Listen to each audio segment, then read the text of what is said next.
देख रहे हैं मनी गुरु। मैं हूं स्वाति रायना। क्या कोई एजेंट आपको ऐसी इंश्योरेंस पॉलिसी बेच गया है जो अब आपको लगता है कि सही नहीं है, क्योंकि उसने जो वादे और दावे किए थे वो सब अब आपको उसकी ट्रिक्स लग रही हैं। तो ऐसी ट्रिक्स में फंसने वाले आप अकेले नहीं हैं, लाखों लोग ऐसे हैं जो मिस सेलिंग का शिकार हैं। आखिर ये क्यों है? क्यों लोग मिस सेलिंग का शिकार होते हैं? और अगर हो भी गए हैं तो अब क्या रास्ता है इससे बाहर निकलने का? इसी पर आज हम मनी गुरु में चर्चा करेंगे और हमारे साथ जुड़े हैं myinsuranceClub.com के फाउंडर दीपक योहानन। दीपक, बहुत स्वागत है आपका मनी गुरु में। कैसे हैं आप? Thank you. ऑलराइट दीपक, आज का टॉपिक एक्चुअली बहुत इंपॉर्टेंट है, क्योंकि खास तौर पर इंश्योरेंस सेक्टर में मिस सेलिंग की शिकायतें दिन रात आती रहती हैं। इनफैक्ट हमें कई दर्शकों ने यह सवाल भी पूछा कि आखिरकार मिस सेलिंग की जो दिक्कत है उससे वो कैसे बचे। लेकिन सबसे पहले आखिरकार मिस सेलिंग है क्या और इतनी बड़ी समस्या इंश्योरेंस सेक्टर के लिए कैसे बन गई है? बताना थोड़ा मुश्किल है, मगर इंश्योरेंस प्लान जब बेचे जाते हैं तो उसमें कमीशंस काफ़ी अच्छे होते हैं। तो इसके कारण काफ़ी एजेंट्स या इंटरमीडियरीज ऐसे हैं जो गलत तरीके से बेचने की कोशिश करते हैं, और जब प्रोसेस पूरा ऑफलाइन है और ओपेक है तो मिस सेलिंग के चांसेस बढ़ जाते हैं।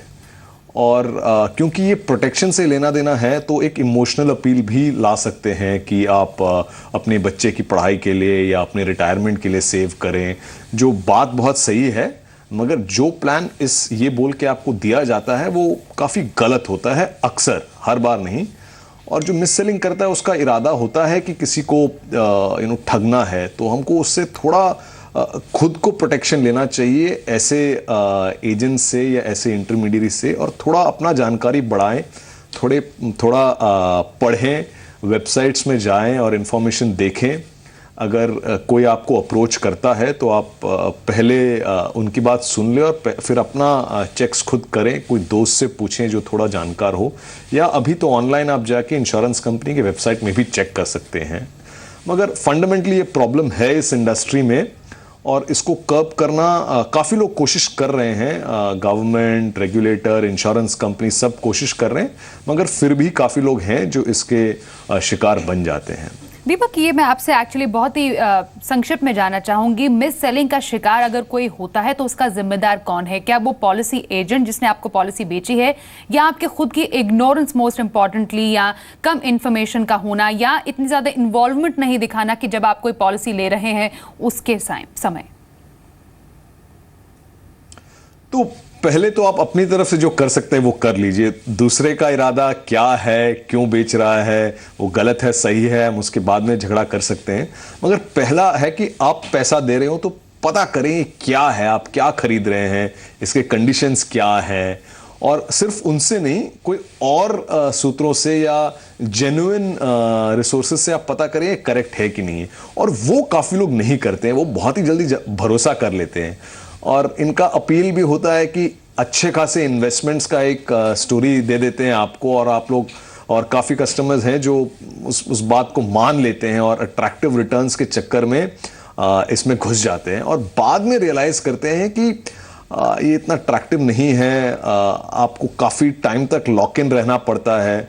और तब जब आप कंप्लेन लेके इंश्योरेंस कंपनी के पास जाते हो तो वो बताते हैं कि आपने सारे फॉर्म साइन करके दिए हैं, सब आपको बताया गया था, सारा लिखा पढ़ी है जो आपको दिखाते हैं, और तभी दिक्कत होता है। तो बेसिकली मेरे हिसाब से कस्टमर को खुद पहले अच्छी तरह से जानकारी ले लेनी चाहिए पॉलिसी खरीदने से पहले। ऑलराइट, तो कस्टमर के लिए बहुत इंपॉर्टेंट है इंफॉर्मेशन लेना, अच्छी तरीके से जानकारी हासिल करना, इन्फॉर्म्ड रहना कि जो पॉलिसी वो लेने जा रहा है या लेने जा रही है वो क्या एक्चुअली उसके लिए सही है कि नहीं है, तभी आप धोखे से बच सकते हैं। तो दीपक, आखिरकार कब पता चलता है कि आपको जो प्रोडक्ट या फिर पॉलिसी बेची गई है, चलिए मानिए चेक कर लिया है या चेक नहीं कर पाई है, तब एक जो प्रोडक्ट बेचा गया है किसी को, कंज्यूमर को, वो मिस सेल हुई है, ये कब पता चलता है? तो इंश्योरेंस कंपनीज आपको, खासकर लाइफ इंश्योरेंस में, आपको एक 30 डेज का पीरियड देता है जिसमें आप बिना कोई इंश्योरेंस कंपनी कोई सवाल नहीं करेंगे, आप पॉलिसी वापस कर सकते हैं और आपका सारा पैसा आपको वापस मिल जाएगा। इसको फ्री लुक पीरियड बोलते हैं। मगर जो ये मिस सेलिंग करते हैं वो इंश्योर करते हैं कि आपको ये 30 डेज में पॉलिसी नहीं मिले। वो पॉलिसी अपने ऑफिस में मंगा लेते हैं और आपको 30 दिन के बाद ये पॉलिसी डॉक्यूमेंट दिया जाता है। और मैंने भी काफ़ी देखा है कि जो लोग ये प्लान्स खरीदते हैं वो लोगों से चर्चा नहीं करते और अपने फैमिली को भी ये बताते नहीं है कि उन्होंने ये प्लान लिया है, क्योंकि जब वो ले लेते हैं और जब उनको पता चलता है कि गलती हो गई है तो थोड़ा हिचक है कि अब लोग बोलेंगे कि आपने ऐसा क्यों किया, सलाह मशुरा क्यों नहीं किया ये खरीदने के पहले। तो उसके कारण भी काफ़ी लोग इसको छिपा के रखते हैं। मतलब मुझे काफ़ी ऐसे इंसिडेंट्स आए हैं कि बच्चों को 5 साल बाद पता चला है कि बहुत सारा पैसा पेरेंट्स ने ऐसे प्लान्स पे लगा दिए जो बिल्कुल ही बकवास है, और 5-6 साल के बाद रिकवरी करना थोड़ा मुश्किल हो जाता है। हालांकि हो सकता है मगर फिर भी मुश्किल है। तो रियलाइजेशन तब होता है जब आपके पास डॉक्यूमेंट्स आते हैं और जब उसको आप ठीक से पढ़ते हैं, या फिर ऐसा होता है कि आपको प्रीमियम भरने में मुश्किल हो रही हो और आप जब इंश्योरेंस कंपनी को बोलते हो कि मुझे बस 3 साल के बाद बंद करना है, तब इंश्योरेंस कंपनीज बोलते हैं कि आपको अच्छा खासा क्लोजर चार्ज लगेगा, और तब आप रियलाइज करते हो कि प्लान में जो आपको बताया गया है वो गलत था। All right. तो यहाँ पर इन स्टेजेस पे आपको पता चलता है कि आखिरकार जो आपने प्लान लिया है, पॉलिसी ली है, वो आपके लिए एक्चुअली सही नहीं है, और जो एजेंट ने आपको प्रॉमिस किया था उस अकॉर्डिंगली ये आपके लिए पॉलिसी बिल्कुल भी सही नहीं है। तो इन बातों का ध्यान रखने की बहुत ज़रूरत है, और एक एक करके हम इनफैक्ट उन ट्रिक्स के बारे में भी शो में आगे बढ़ते हुए जानेंगे कि किन ट्रिक्स के जरिए कोई जो एजेंट है आपको ठग सकता है या आपको आगे से परेशानी हो सकती है। तो इनफैक्ट उससे पहले मैं दीपक इनफैक्ट जानना चाहूंगी, मान लीजिए कि किसी को एक एजेंट ने पॉलिसी बेच दी है, अब वो पॉलिसी धारक के पास क्या रास्ता है अगर उसको ये लगता है कि उसके साथ मिस सेलिंग हुई है? तो अगर आपने प्रीमियम पे कर दिया, पॉलिसी आपके नाम आ गया है, तो अगर 30 डेज के भीतर है तो आप फ्री लुक पीरियड में वापस कर सकते हैं और पूरा पैसा आपको वापस मिल जाएगा। कुछ स्टैम्प ड्यूटी या मेडिकल टेस्ट के कॉस्ट कुछ वो काफ़ी कम होते हैं, वो शायद इंश्योरेंस कंपनी रख लें और बाकी आपको सारा पैसा वापस मिल जाएगा। उसके बाद अगर प्रॉब्लम है तो आप इंश्योरेंस कंपनी को लिखें, तो उनका एक ग्रीवेंस सेल होता है और एक स्पेसिफाइड ऑफिसर होता है जो हर केस को कंसिडर करता है। वो इन्वेस्टिगेशंस भी करते हैं कि किसने सेल किया, कौन से एजेंट है, और सारे डिटेल्स के बाद फिर वो आपके पेपर वर्क देखेंगे कि आपने सिग्नेचर्स किया, सही किया, सारे डिक्लेरेशंस को वो पढ़ते हैं। अगर आपको ग्रीवेंस ऑफिसर से भी प्रॉपर रिस्पॉन्स नहीं मिला तो आप ऑम्बड्समैन के पास जा सकते हैं। तो हर एक रीजन में रेगुलेटर ने एक इंडिपेंडेंट अथॉरिटी रखा है, ऑम्बड्समैन, जो ये बताते हैं और आपको हेल्प कर सकता है। या फिर आप रेगुलेटर के पास जा सकते हैं और वहां भी कंप्लेंट्स कर सकते हैं, वहां भी एक ग्रीवेंस रिड्रेसल सेल है। उसके बाद भी नहीं हुआ तो आप कंज्यूमर कोर्ट डेफिनेटली जा सकते हैं। तो इतने सारे स्टेजेस के थ्रू हर जगह पर एक रिड्रेसर सेल जरूर है, और जो मिस सेलिंग का शिकार लोग हैं उनके लिए जरूर कुछ ना कुछ है, लेकिन निपटारा ऐसे मामलों का कितने समय में हो जाता है? क्या लोग हिचकिचाते हैं ऐसे मामलों को आगे बढ़ाने के लिए?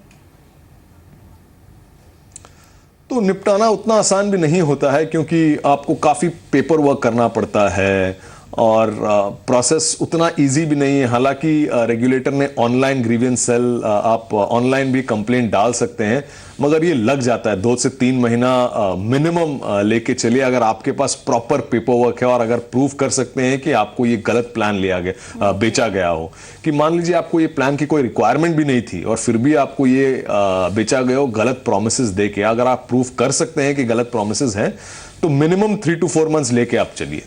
तो कहते हैं ना कि prevention is better than cure, तो आपको ऐसी नौबत ना आए तो बेटर है कि हमारे शो के बाद आप इन बातों का ध्यान जरूर रखिए कि किसी तरह से आप मिस सेलिंग का शिकार ना हो। तो चलिए अब कुछ ऐसे 5 तरीकों की हम बात करते हैं और एक एक करके इनफैक्ट दीपक आपसे जानना चाहेंगे कि वो कौन से ट्रिक्स है जो अक्सर एजेंट्स पॉलिसी बेचने के लिए इस्तेमाल करते हैं। और एजेंट्स अगर ये कहे कि मसलन पहले एग्जाम्पल के तौर पर आप पॉलिसी ले लीजिए और सिर्फ 3 साल तक आप प्रीमियम चुकाइएगा, आपका कवर और पॉलिसी ऐसे ही चलती रहेगी, इसमें कहां पर गलती होती है और ऐसे केस में हमें क्या करना चाहिए?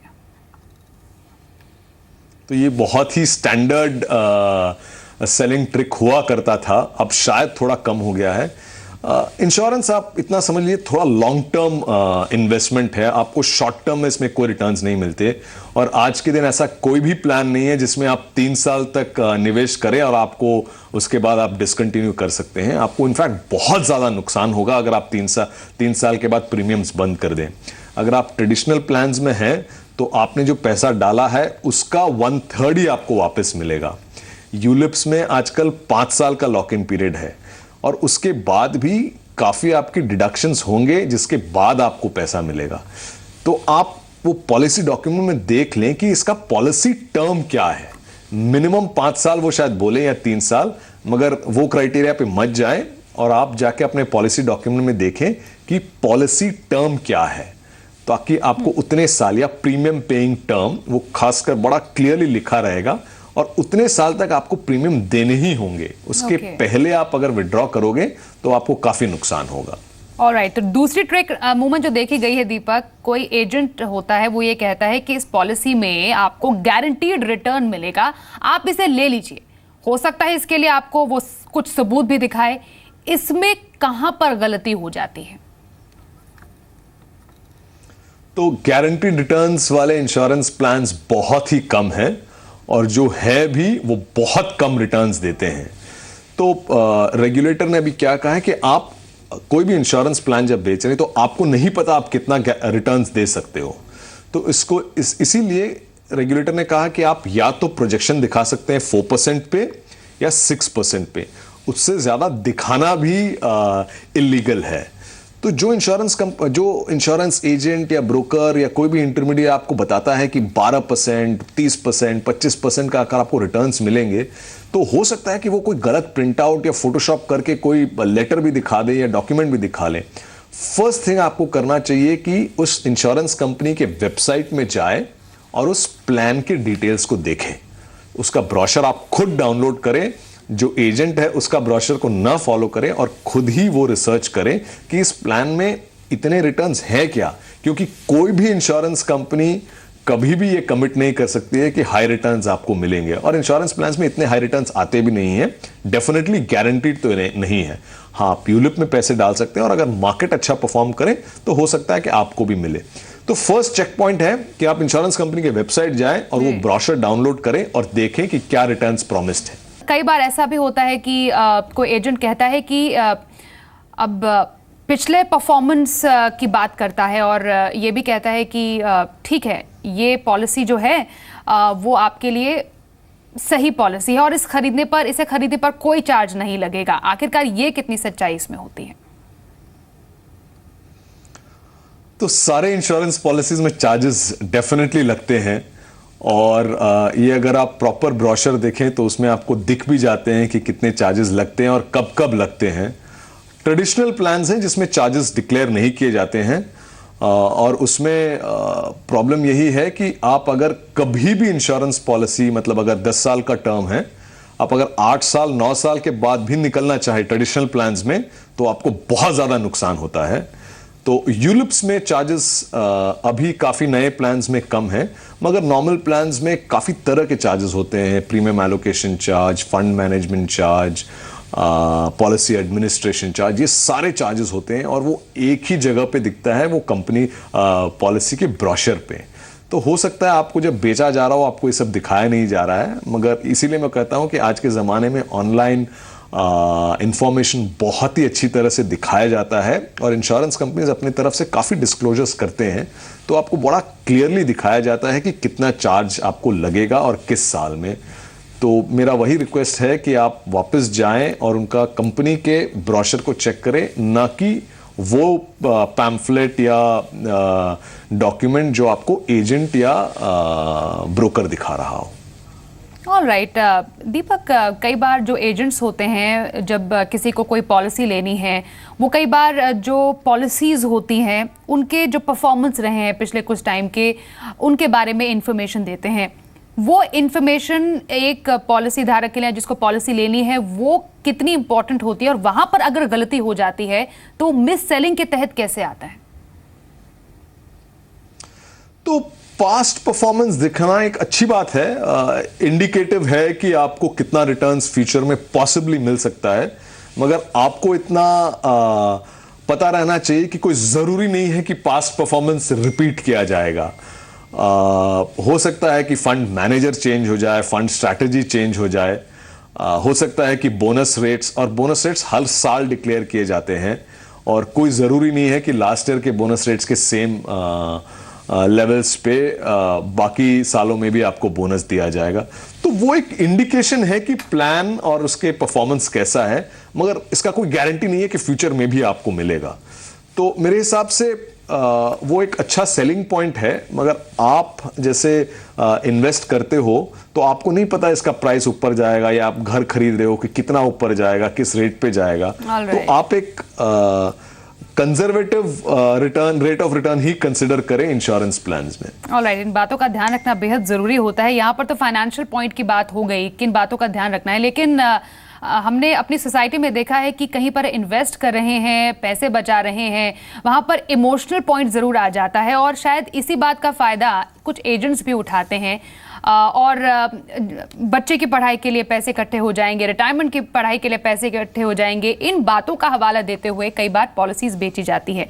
तो इमोशनल सेलिंग भी कई हद तक किसी को पॉलिसी बेचने में अगर धोखाधड़ी हो रही है तो वो भी एक बहुत बड़ा फैक्टर है। दीपक, तो इमोशनल सेलिंग एक ट्रिक है सेल्स पीपल का, तो उसमें कुछ गलत नहीं है। मतलब प्रॉब्लम है कि आप उस इमोशन में बहक मत जाओ। कि कोई भी आपको अगर सेल करता हो, इंश्योरेंस नहीं, कोई भी अगर फोन बेच रहा हो, साड़ी बेच रहा हो, तो इमोशंस को लाते हैं। ये आप पे अच्छा लग रहा है, ये पॉलिसी आपके लिए बहुत ही अच्छा रहेगा, आपके बच्चे के लिए ये एक सरप्लस बनाएगा जब वो पढ़ाई के लिए जा रहे हैं या शादी के लिए जा रहे हैं, तो वो सब अच्छी बात है। मगर आप उसमें कंप्लीटली कैरिड ओवर ना हो और फैक्ट्स को ध्यान रखें। आप ये देखें कि इमोशनल एस्पेक्ट ठीक है तो आपको खरीदना है, बट ये प्लान आपके लिए कितना इंपॉर्टेंट है वो जरा कंसिडर करें।